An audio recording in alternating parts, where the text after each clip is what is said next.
নেতা হিসেবে এতদিন কাজ করেছেন।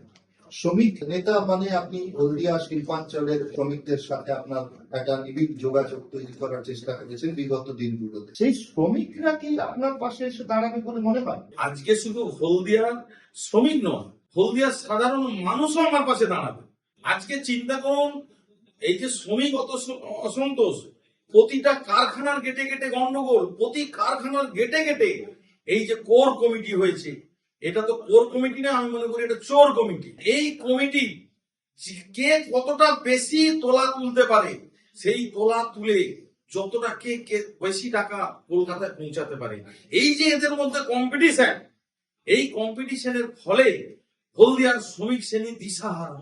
আজকে এই শ্রমিকরা আছে আমাদের ট্রেড ইউনিয়ন, আমাদের যে ট্রেড ইউনিয়ন, সেই ট্রেড ইউনিয়নের ছাতার তলায় আসার চেষ্টা করে, কিন্তু হলদিয়ার পরিবেশ পরিস্থিতি এই বামফ্রন্ট সরকারের আমল থেকে এমন একটা পরিস্থিতি এখানে হলদিয়াতে, যে ধরুন বিরোধী দলে আপনি যখনই নাম লেখাবেন ট্রেড ইউনিয়নে, তারপরের দিন আপনার গেট পাঁচটা গেটের কাছে কাড়িয়ে নেবে, যার ফলে শ্রমিকের হৃদয়ে ভারতীয় জনতা পার্টি বা বিএমএস ইউনিয়ন করার ইচ্ছা থাকলেও তাদের হৃদয়ে, তাদের মনে কিন্তু তারা এগিয়ে আসতে পারছে না।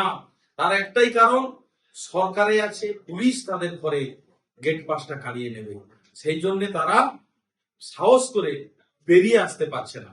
আপনি দেখবেন আজকে হলদিয়া পৌর নির্বাচন, এই শাসক দল এতটাই ভীত, এতটাই ভয়, যে 2021 সালে ধুয়ে মুছে সাফ হয়ে গেছে, 2024 সালের লোকসভায় ধুয়ে মুছে সাফ হয়ে গেছে, সেই শাসক দল হলদিয়ার পৌর নির্বাচনটা আজ 3 বছরের উপর করতে পারেনি।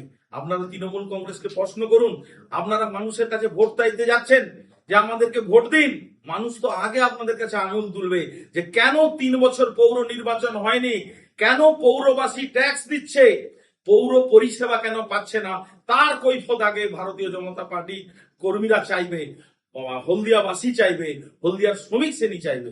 আজকে প্রতিটা হলদিয়া মিউনিসিপ্যালিটি এলাকায় একটা যেন একটা ভয়ের বাতাবরণের তৈরি, একটা তোলাবাজি, একটা রাহাজানির যেন রাত চলছে। জনগণের পাশে দাঁড়ানোর কোনো কাউন্সিলর নেই, কোনো পৌর পরিষদ কেউ নেই, যার ফলে আজ 3 বছর পৌরসভাটাই গাছে উঠে গেছে, যে যা পাচ্ছে তাই করছে। কেন শাসক দল আজ 3 বছর করতে পারেনি, কিসের জন্য, কি ভয়? আজকে তারই তো ইঙ্গিত এটাই যে ভারতীয় জনতা পার্টি যদি এখনই পৌর নির্বাচন হয় 29টা সিটেই ভারতীয় জনতা পার্টি জিতবে, এটা আমি আপনাদেরকে বলে দিলাম। সেই ভয়ে এরা আজকে পৌর নির্বাচনটা করতে পারছে না, আর সাধারণ নির্বাচন ওরা কি করবে, ধারে কাছেই আসতে পারবে না। আপনি দেখে রাখবেন এই হলদিয়া বিধানসভায় ভারতীয় জনতা পার্টি মিনিমাম 70 থেকে 80 হাজার ভোটে জিতবে, এটা আজকে ডেটে আপনি লিখে রাখবেন।